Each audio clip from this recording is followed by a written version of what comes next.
اللہ سبحانہ و تعالیٰ کے نام پاک سے آغاز جو بڑا مہربان نہایت رحم فرمانے والا ہے، اور کروڑوں درود و سلام ہمارے اور آپ کے آقا حضرت احمد مجتبیٰ محمد مصطفیٰ صلی اللہ علیہ وآلہ وسلم پر کہ آپ کی خدمت اقدس میں ہدایہ درود پیش کرنا اہل ایمان کے لیے دنیا اور آخرت میں کامیابی، بھلائی، فلاح، نجات اور بلندی درجات کا ذریعہ ہے۔ اللہم صلی علی سیدنا و مولانا محمد وعلی آل سیدنا و مولانا محمد وبارک وسلم وصلو علیہ۔ ناظرین محترم السلام علیکم، میں ہوں آپ کا میزبان محمد رئیس احمد، اور پیش کیا جا رہا ہے پروگرام روشنی سب کے لیے مختلف موضوعات کے ساتھ آپ کی خدمت میں منگل تا جمعرات پاکستان کے وقت کے مطابق کم و بیش رات 10 بجے سے رات 11 بجے تک آپ کا اور ہمارا ساتھ رہتا ہے۔ آپ کی لائیو کالز لی جاتی ہیں، براہ راست آپ کے سوالات کے جوابات دیے جاتے ہیں، کوشش کی جاتی ہے کہ ان موضوعات کو پروگرام کا حصہ بنایا جائے جس کے ذریعے آپ کی اور ہماری اصلاح ممکن ہو سکے اور اسلام کی تعلیمات آپ تک پہنچ سکیں اور ہمارے عقائد درست ہو سکیں۔ اس حوالے سے ناظرین گزشتہ سے پیوستہ موضوع عقیدہ توحید ہی کے تسلسل کے ساتھ ہم آپ کی خدمت میں حاضر ہیں ایک اور پروگرام لے کر۔ آج عقیدہ توحید کے حوالے سے بات ہوگی۔ آپ جانتے ہیں کہ عقیدہ توحید جو ہے اسلام کا پہلا اور بنیادی اور اہم رکن ہے۔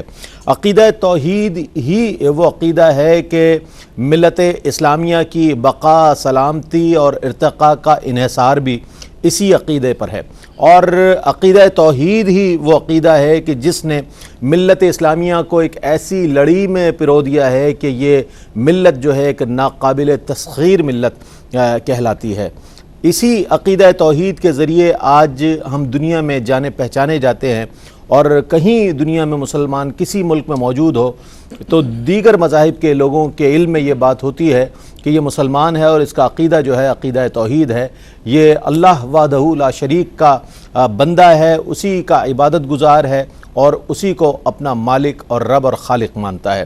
ناظرین آج ہم بات کریں گے انشاءاللہ اس حوالے سے کہ قرآن کریم میں جو دلائل وجود باری تعالیٰ کے ہیں وہ کیا ہے، اس حوالے سے بات کریں گے، اور مزید ہمارے پاس جو سوالات موجود ہیں انشاءاللہ ان کو آج کے اس پروگرام میں شامل کریں گے۔ مفتی محمد شاہد مدنی صاحب ہمارے ساتھ موجود ہیں، ممتاز معروف عالم دین ہے، اس سے قبل بھی ہمارے اس پروگرام میں تشریف لا چکے ہیں، آج بھی تشریف فرما ہے۔ مفتی صاحب السلام علیکم۔ وعلیکم السلام ورحمۃ اللہ۔ آپ کے ساتھ تشریف فرما ہے پروفیسر ڈاکٹر محبوب الحسن بخاری صاحب۔ ڈاکٹر صاحب کی شخصیت تحقیق اور تدریس کے حوالے سے بہت معروف ہے، اور ہمارے پروگرامز میں بھی آپ گاہے بگاہے تشریف لاتے ہیں، آج بھی تشریف فرما ہے۔ ڈاکٹر صاحب السلام علیکم۔ وعلیکم السلام ورحمۃ اللہ۔ فرمائے گا مفتی صاحب کہ قرآن کریم میں جو وجود باری تعالیٰ کے حوالے سے دلائل موجود ہیں، میں چاہوں گا ان پر کچھ روشنی ڈالیے گا۔ اعوذ باللہ من الشیطان الرجیم، بسم اللہ الرحمن الرحیم۔ بہت شکریہ رئیس بھائی۔ میں تمہیداً ایک بات عرض کرنا چاہوں گا تاکہ اگلی بات سمجھنے میں آسانی رہے کہ قرآن کریم فرقان حمید بالیقین اللہ کا کلام ہے، اور اس کے کلام الہی ہونے میں کوئی شک و شبہ بھی نہیں ہے، کیونکہ اس کی تعریف ہی ذالک یہ الکتاب لا ہے ریب کہ فیہ، المنقول عنہ نقلا متواترا بلا شبہۃ، کہ نبی کریم صلی اللہ علیہ وسلم سے نقل متواتر کے ساتھ منقول ہے بلا کسی شبہ کے۔ قرآن کریم فرقان حمید کے دو پہلو ہیں۔ ایک یہ ہے کہ قرآن کریم ایک کتاب ثواب ہے، یعنی ایک ایسی کتاب ہے کہ ہم اسے پڑھتے ہیں تو ہر حرف پر اللہ ہمیں نیکیاں عطا فرماتا ہے۔ لیکن قرآن کا دوسرا جو اہم ترین پہلو ہے وہ یہ ہے کہ قرآن کریم کتاب ثواب ہونے کے ساتھ ساتھ ایک صحیفہ انقلاب ہے، واہ، اور ایک ایسا صحیفہ ہے کہ جس کی وجہ سے فرد کی زندگی بھی بدلتی ہے، گھر کی زندگی بھی بدلتی ہے، محلے اور معاشرے اور ملک اور کائنات کی زندگی بدلتی ہے۔ اسی لیے یہ جو موضوع ہے ہمارا کہ قرآن میں اللہ کے خالق ہونے اور اللہ کے واحد ہونے کے جو دلائل ہیں وہ کس طرح بیان کیے گئے، تو قرآن میں کوئی 756 مقامات پر، یہ بڑی ایک حیرت انگیز بات ہوگی بہت سارے لوگوں کی جو یہ کہتے ہیں نا کہ جی قرآن میں تدبر کا، تفکر کا، زمین کا، آسمان کا، سورج کا، چاند کا کہاں کہاں حکم ہے، تو 756 مقامات پر اللہ نے مختلف انداز میں کائنات کی تخلیق میں تفکر کا حکم دیا ہے۔ اس کا مطلب یہ ہوا کہ قرآن میں اس بات کو واضح طور پر ذکر کیا جا رہا ہے کہ کائنات کا خالق و مالک اللہ ہے۔ میں یہاں پر تمہیداً یہ بات بھی کہہ دوں کہ پوری دنیا کے اندر جو ملاحدہ ہیں، مطلب جن کا یہ کہنا ہے کہ کائنات کا خالق اللہ نہیں ہے، کائنات کو اللہ نے نہیں بنایا، ان کے مختلف طبقات ہیں۔ ملحدین جو ہے، ملحدین جنہیں کہا جاتا ہے، اور ایتھسٹ ایتھیسٹ بھی کہا جاتا ہے اور دہریے بھی کہا جاتا ہے. جی ہاں دہریے بھی کہا جاتا ہے, زندیق بھی کہا جاتا ہے. پھر ان کے بھی مختلف نظریہ. ان کے اندر 4 چیزیں بڑی اہم ہیں یعنی اس نظریے کے اعتبار سے. اچھا اس کے معاصر جو ہم الفاظ کہتے ہیں شاید برا بھی لگتا ہو, ہاں لیکن چونکہ حقیقت الفاظ ہیں, لغت کو تو بدل نہیں سکتے, تو ایز اٹ از اسے ذکر کیا جائے گا. ایک نظریہ یہ ہے کہ بھئی یہ کائنات جو ہے جس میں میں اور آپ رہ رہے ہیں, اس کے علاوہ اس کے بہت سارے پارٹس ہیں, یہ کیسے بنی؟ تو ایک امکان یہ ہو سکتا ہے کہ کائنات نے خود کو از خود تخلیق کیا ہے, یہ امکان ہو سکتا ہے, لیکن یہ امکان باطل ہے. باطل اس لیے کہ جب آپ یہ کہہ رہے ہیں کہ کائنات نے خود کو از خود تخلیق کیا ہے, تو اس کا مطلب ہے کہ اس سے پہلے آپ کائنات کا وجود مان رہے ہیں. تو جب آپ یہ بات کہہ رہے ہیں تو اس کا خود بخود انکار ہو رہا ہے. دوسرا نظریہ یہ ہے کہ کائنات کو کسی دوسری کائنات نے تخلیق کیا ہے.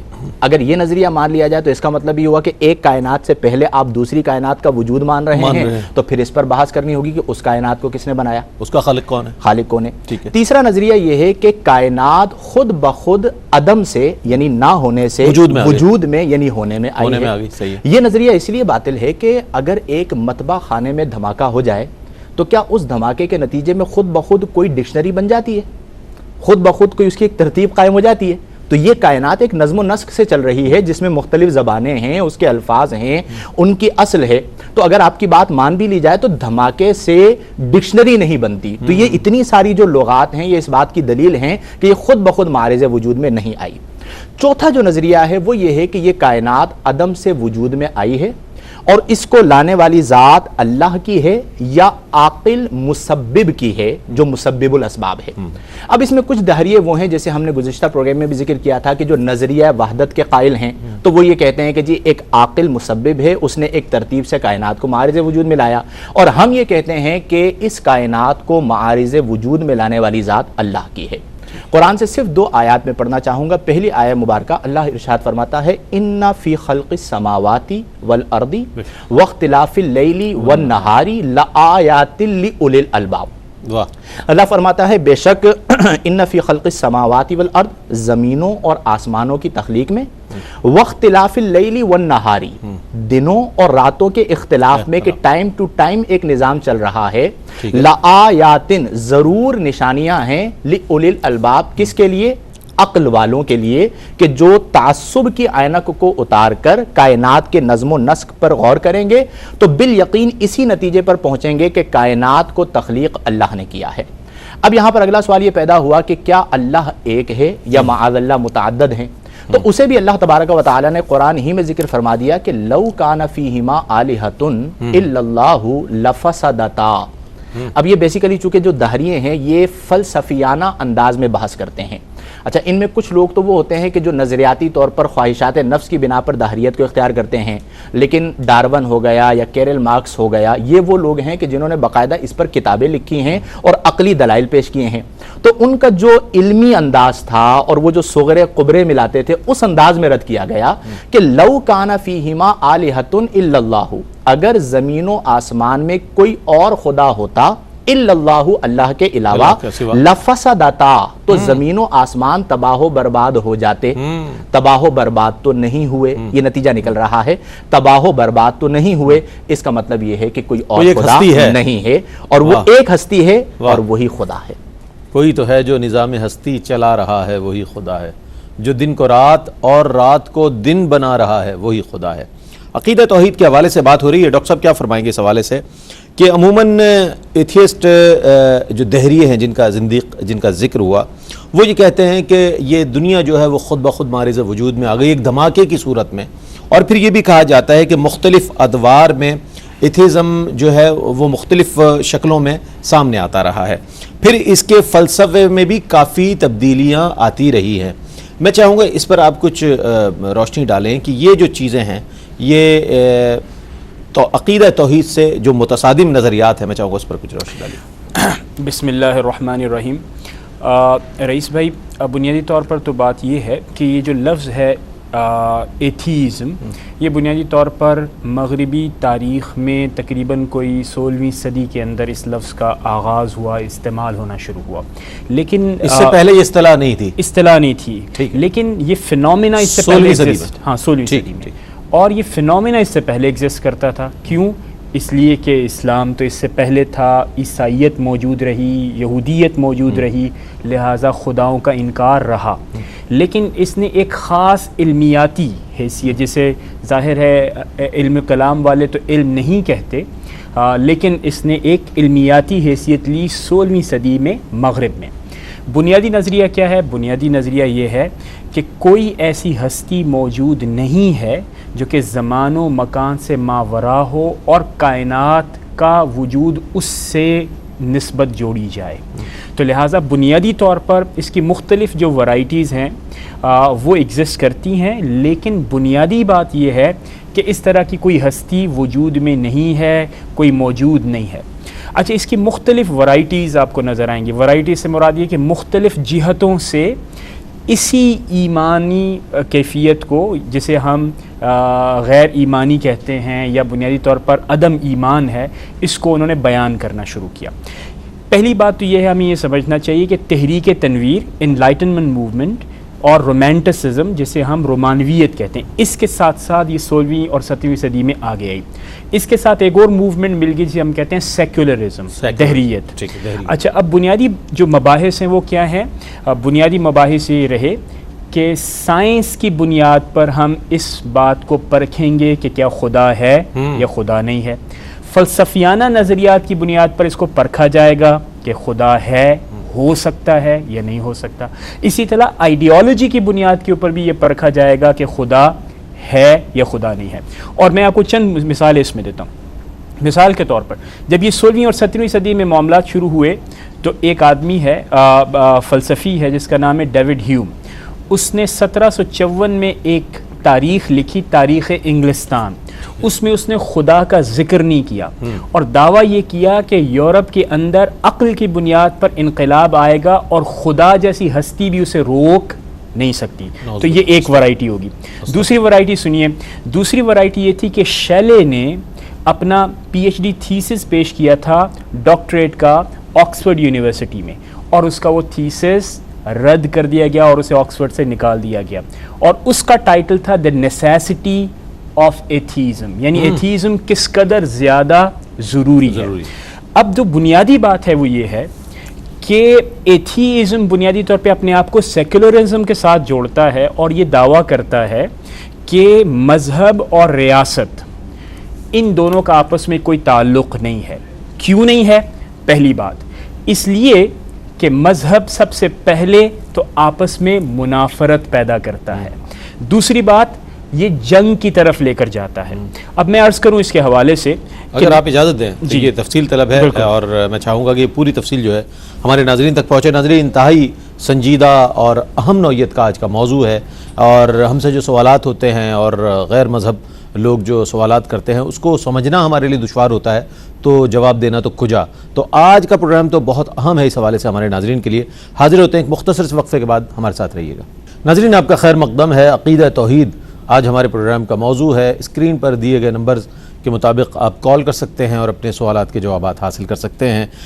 ڈاکٹر صاحب ہمارے سوال کا جواب عنایت فرما دیں تو پھر ہم آگے بڑھتے ہیں۔ جی ڈاکٹر صاحب۔ جی رئیس بھائی، ہم لوگ گفتگو یہ کر رہے تھے کہ بنیادی طور پر وہ کیا وجہ ہے جس کی وجہ سے ایتھیزم بنیادی طور پر اپنے دلائل کو پیش کرتا ہے اور یہ بتاتا ہے۔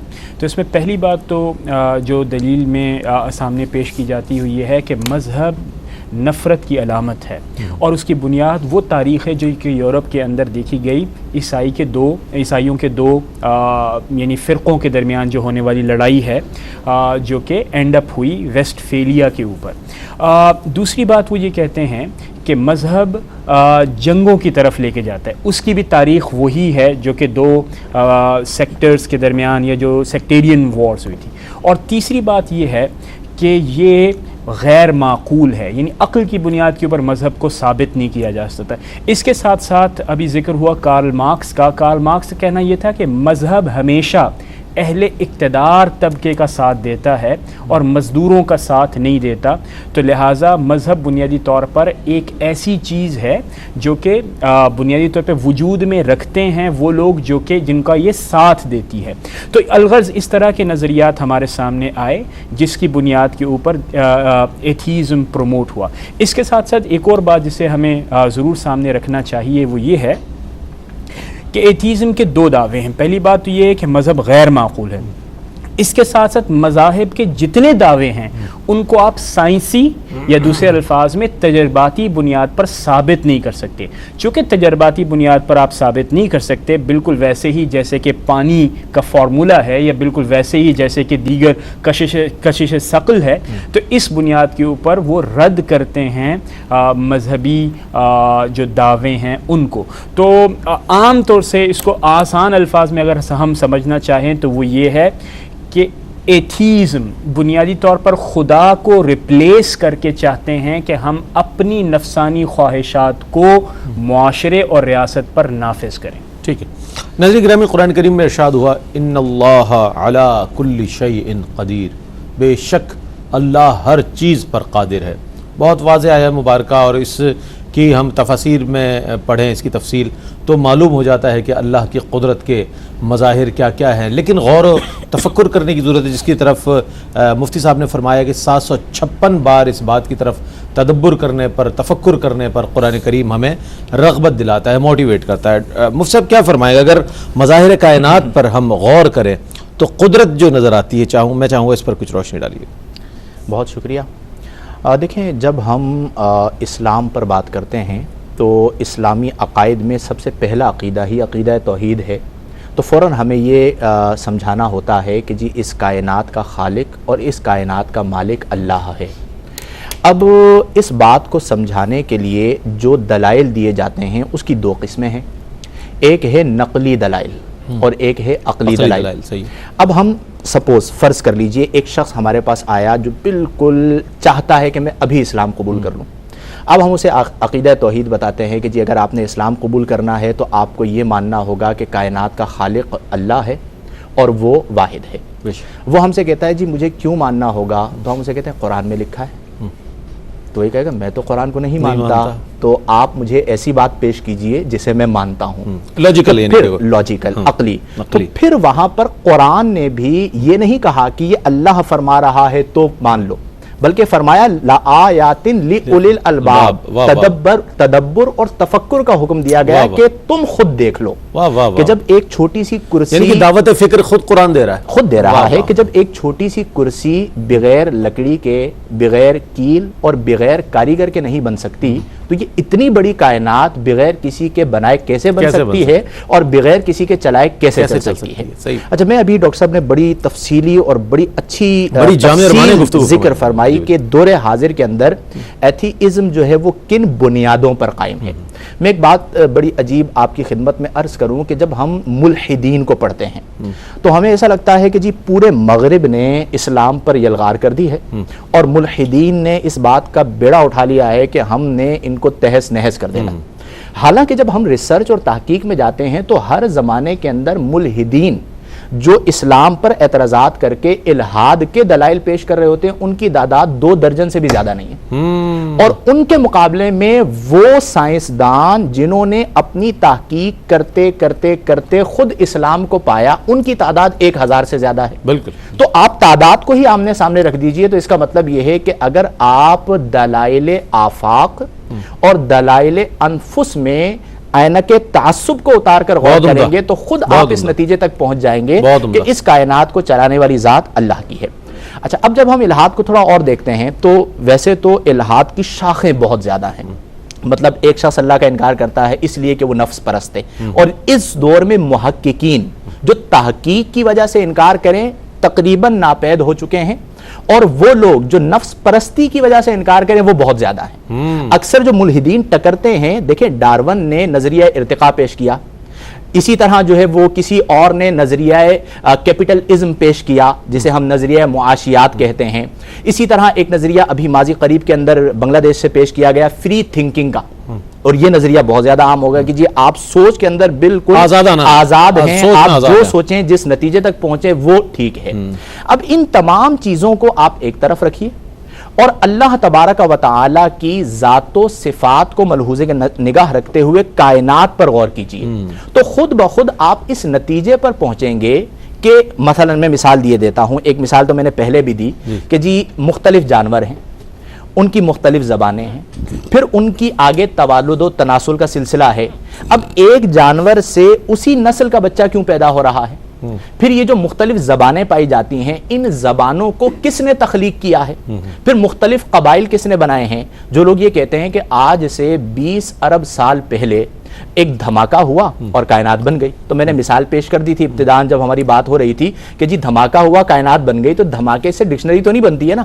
تو یہ ایک جو نظم نظر آ رہا ہے، یعنی اس دھماکے سے یہ سورج بن گیا، پھر یہ چاند بن گیا، پھر سورج ایک ترتیب سے چلنا شروع ہوا، پھر زمین تخلیق ہو گئی، پھر اس زمین کے اندر ایک مخصوص مقدار رکھی گئی کہ سورج کے بالکل قریب ہوں گے تو جل جائیں گے، سورج سے بہت دور ہوں گے تو وہ جو گلیشیئرز ہیں وہ پگھل جائیں گے اور پوری زمین برباد ہو جائے گی. ہر چیز میں ایک نظم ہے. یہ جو نظم کائنات جو نظر آ رہا ہے، بالکل یہ جو نظم کائنات ہے، یہی اس بات کی دلیل ہے کہ اس کائنات کو اللہ تبارک و تعالی نے تخلیق فرمایا ہے. دوسری بات یہ ہے کہ جب ہم نے یہ عقلی بات پیش کر دی تو تھوڑی سی معرفت پیدا ہوئی.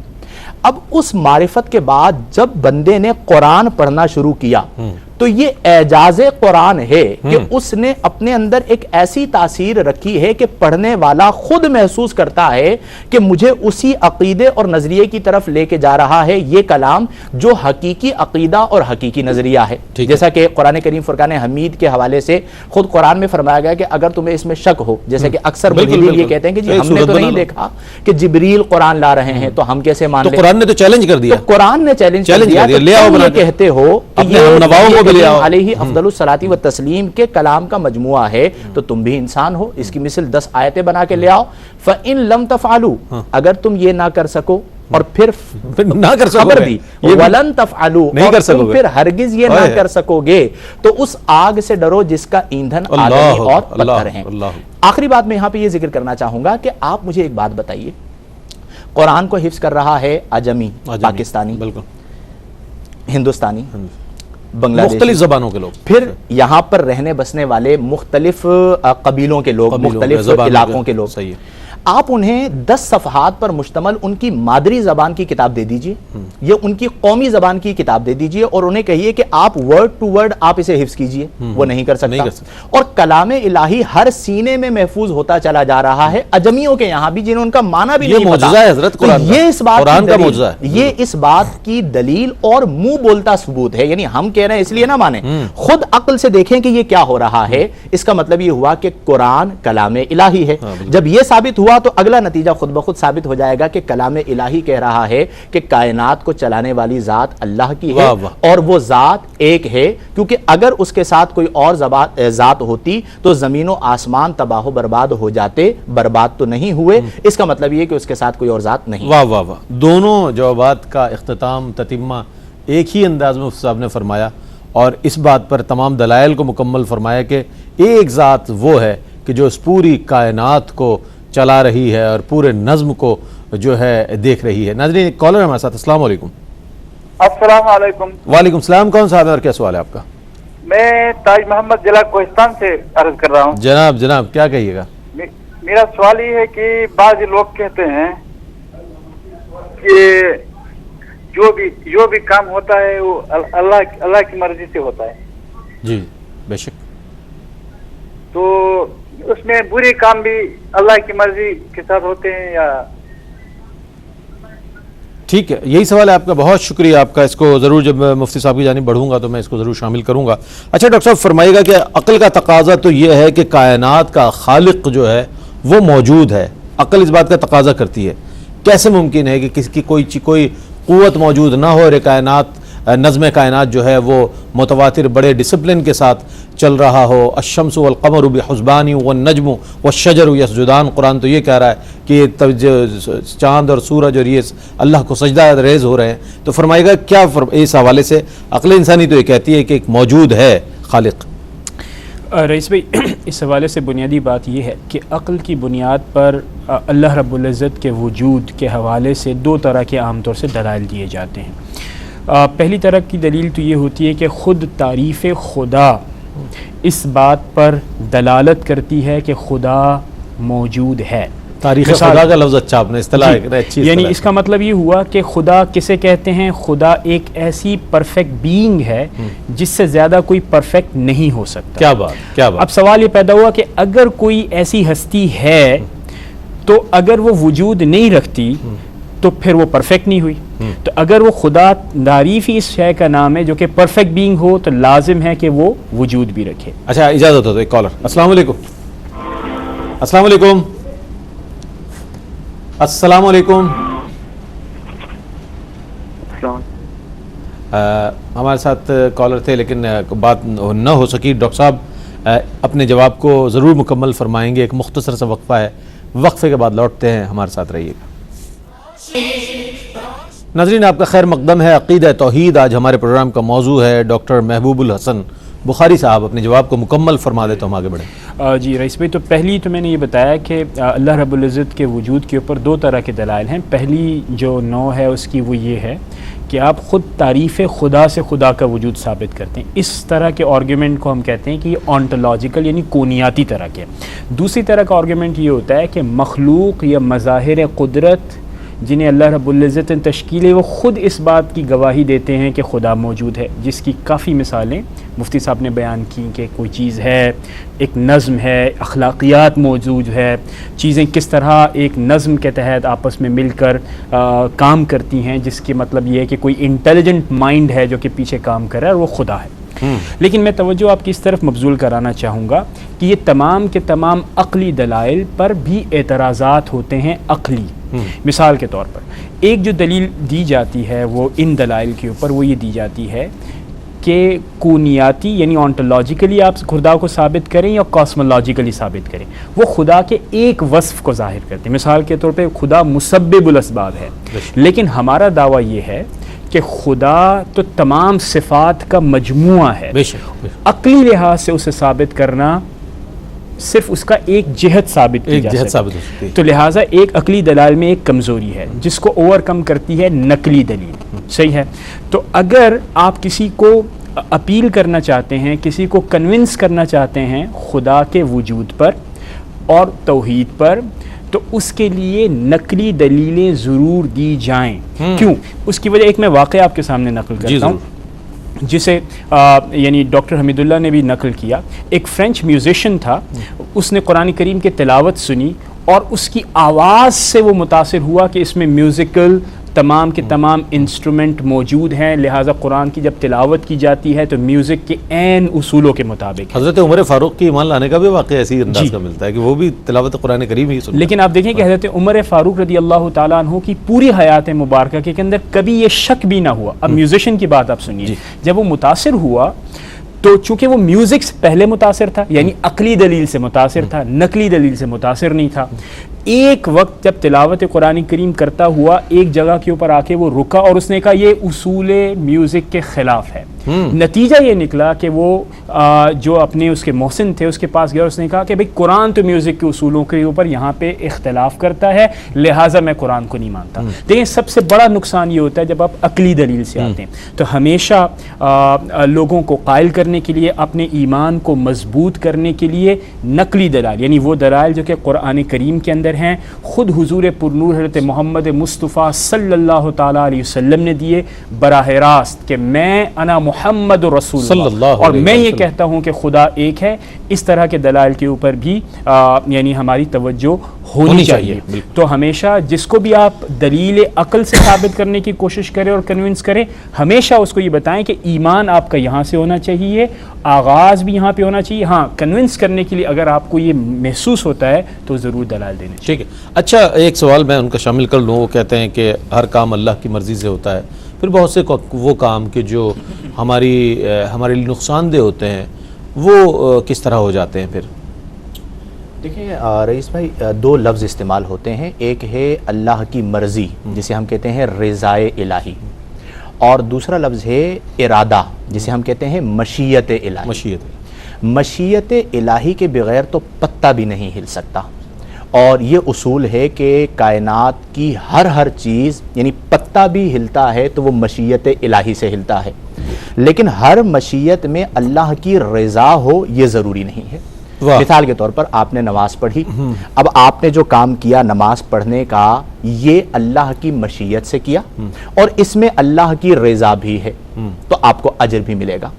ناحق زید نے عمر کو قتل کر دیا، اب یہ جو قتل کا فعل ہوا ہے یہ مشیت الہی سے تو ہوا ہے لیکن اس میں رضا الہی نہیں، تو اس لیے رضا اور مشیت کا فرق کر لیا جائے تو معاملہ کلیئر ہو جاتا ہے۔ اچھا ایک اور سوال جو ہمارے موضوع سے ریلیونٹ ہے وہ میں کرنا چاہوں گا آپ کو، خدا کے وجود پر یقین رکھنے والے اور یقین نہ رکھنے والوں کی جو نفسیات میں فرق ہے اس نفسیات پر کچھ کلام فرمائیے۔ دور حاضر میں دیکھ لیا جائے مشرق و مغرب کو، مشرق کے اندر اکثریت الحمدللہ رب العالمین خدا کے وجود پہ دلیل رکھتی، خدا کے وجود پر یقین رکھتی ہے، تو ان کی اخلاقی اقدار کو دیکھ لیا جائے، اور وہاں پر جو اللہ کے وجود پر دلیل نہیں، یقین نہیں رکھتے، ان کی اخلاقی اقدار کو دیکھ لیا جائے۔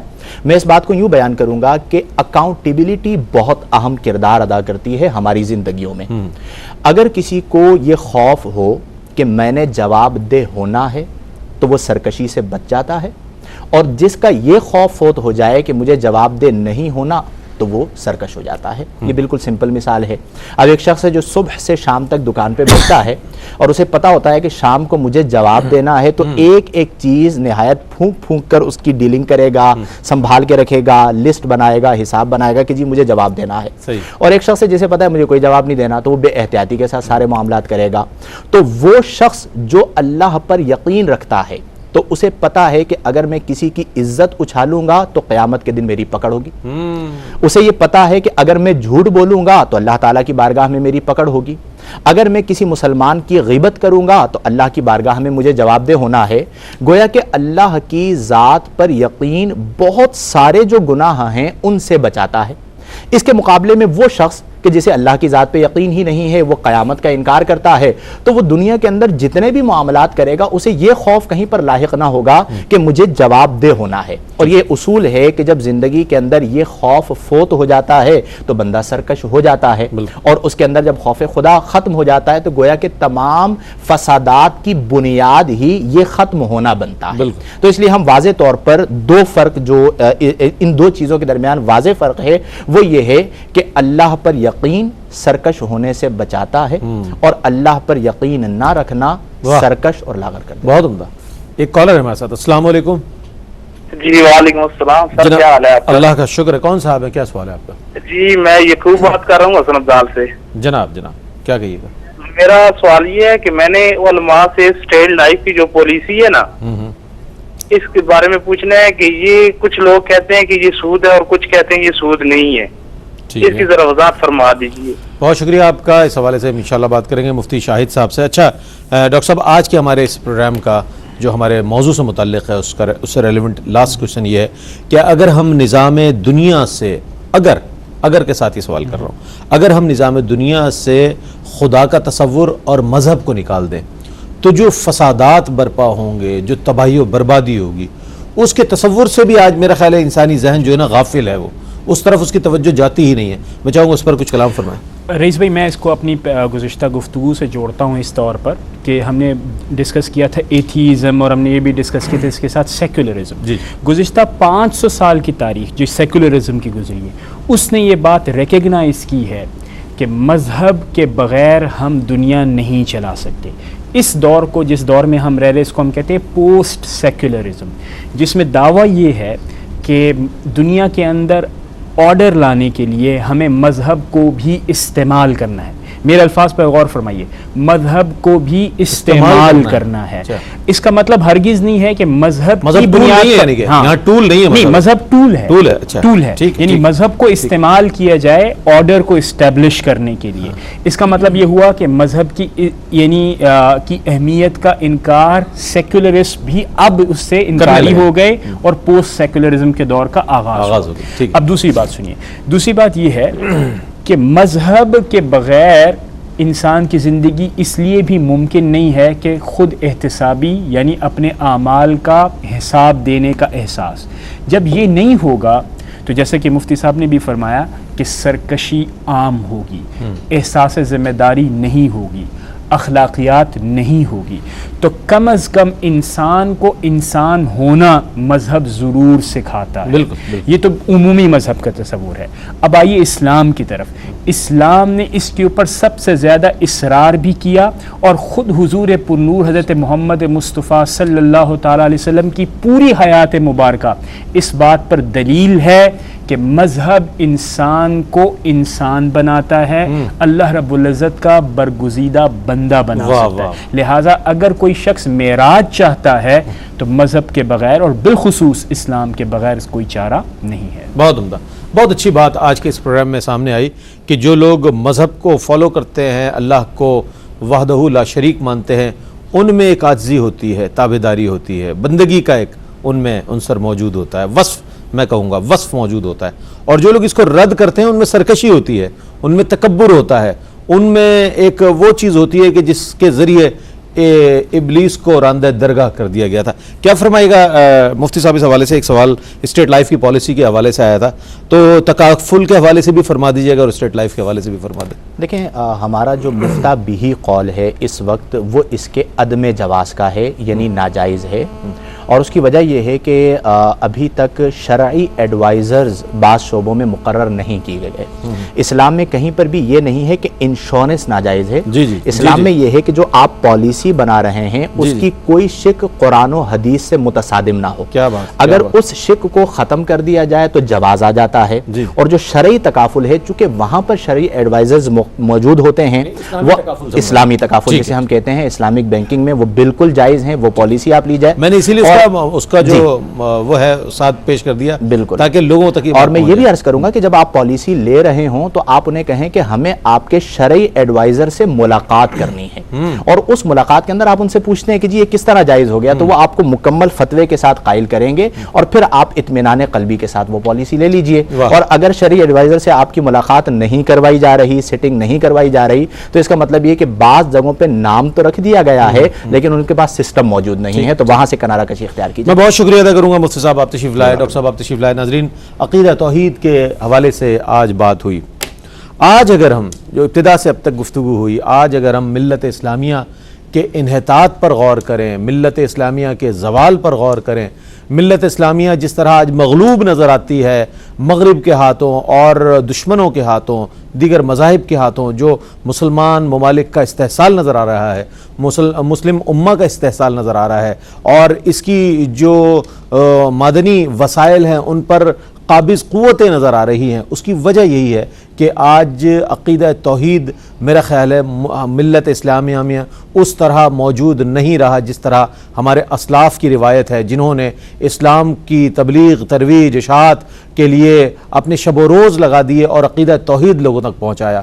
اور یہی وہ عقیدہ توحید ہے جس نے ہمیں دنیا میں سربلند کیا، اور آج امت مسلمہ جس انحطاط کا شکار نظر آ رہی ہے، جس مغلوب جس کے سبب ہونے کا نظر آ رہی ہے، اس کے سبب یہی نظر آتا ہے کہ عقیدہ توحید کو اسی طرح ہمیں پھیلانا پڑے گا، آگے بڑھانا پڑے گا، جس طرح انبیاء علیہ السلام نے، جس طرح صحابہ کرام نے، جس طرح اہل بیت اطہار نے، جس طرح اولیاء امت نے لوگوں تک عقیدہ توحید کو پہنچایا۔ آج ضرورت اس امر کی ہے کہ اسی طریقے سے اس کو آگے بڑھایا جائے اور اس پر کامل یقین رکھا جائے۔ ناظرین گرامی، اس کے ساتھ ہی ہم آپ سے اجازت چاہیں گے، کل انشاءاللہ عقیدہ توحید کے ثمرات، اس پر انشاءاللہ بات کریں گے۔ کل تک کے لیے اپنے میزبان محمد رئیس احمد کو اجازت دیجیے۔ اللہ حافظ۔